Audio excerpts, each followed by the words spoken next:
ভারতের দুই প্রতিবেশী পাকিস্তান ও চীন এবার যৌথভাবে এক পরিকল্পনা বাস্তবায়নের উদ্যোগ নিয়েছে, আর তা হলো পাকিস্তানের চাঁদ ও গভীর মহাকাশ অনুসন্ধানে সাহায্য করবে চীন।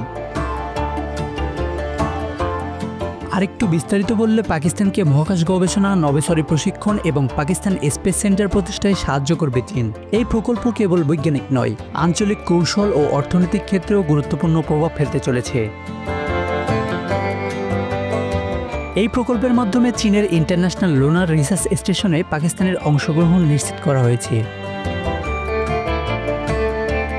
2028 সালে চীনের চাংই-8 মিশনে পাকিস্তান একটি রোভার প্রেরণ করবে। এটি চাঁদের ভূতাত্ত্বিক গঠন ও প্রাকৃতিক সম্পদ নিয়ে গবেষণা করবে। এই যৌথ অভিযাত্রা পাকিস্তানের প্রযুক্তিগত সক্ষমতা ও বৈজ্ঞানিক প্রভাবকে বিশ্বমঞ্চে প্রতিষ্ঠিত করবে। নভোচারী প্রশিক্ষণ এই প্রকল্পের অন্যতম গুরুত্বপূর্ণ দিক। পাকিস্তান ও চীন যৌথভাবে মহাকাশচারী নির্বাচন এবং প্রশিক্ষণ পরিচালনা করবে। এতে ভবিষ্যতে পাকিস্তানি নভোচারীরাও মহাকাশ মিশনে অংশগ্রহণ করতে পারবে।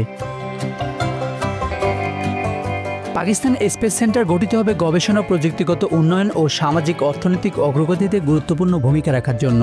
কৃষি, দুর্যোগ ব্যবস্থাপনা, পানি সম্পদ নিয়ন্ত্রণ, জলবায়ু পর্যবেক্ষণ এবং নগর পরিকল্পনায় এই কেন্দ্র নতুন দিগন্ত উন্মোচন করবে।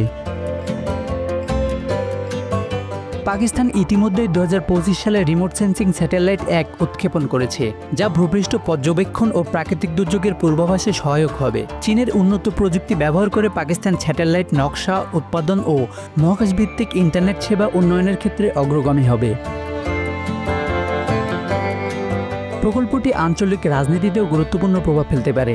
পাকিস্তান ও চীনের ঘনিষ্ঠ মহাকাশ সহযোগিতা ভারতের জন্য নতুন চ্যালেঞ্জ তৈরি করবে, বিশেষ করে সীমান্ত নজরদারি, সামরিক স্থিতি এবং মহাকাশ প্রযুক্তিতে প্রতিযোগিতা বাড়বে।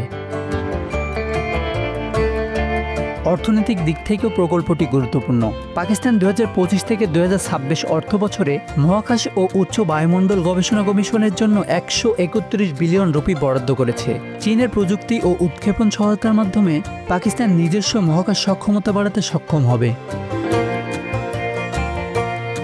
চীন পাকিস্তান মহাকাশ সহযোগিতা শুধু বৈজ্ঞানিক নয়, এটি আঞ্চলিক কৌশল, অর্থনীতি ও ভবিষ্যৎ প্রযুক্তিতে গুরুত্বপূর্ণ ভূমিকা রাখবে। এটি পাকিস্তানের যুব প্রজন্মকে অনুপ্রেরণা দেবে, নতুন উদ্ভাবন ও গবেষণার সুযোগ তৈরি করবে এবং দক্ষিণ এশিয়ায় প্রযুক্তিগত সহযোগিতা ও সহযোগিতার নতুন দিগন্ত খুলবে। Bangla affairs news desk.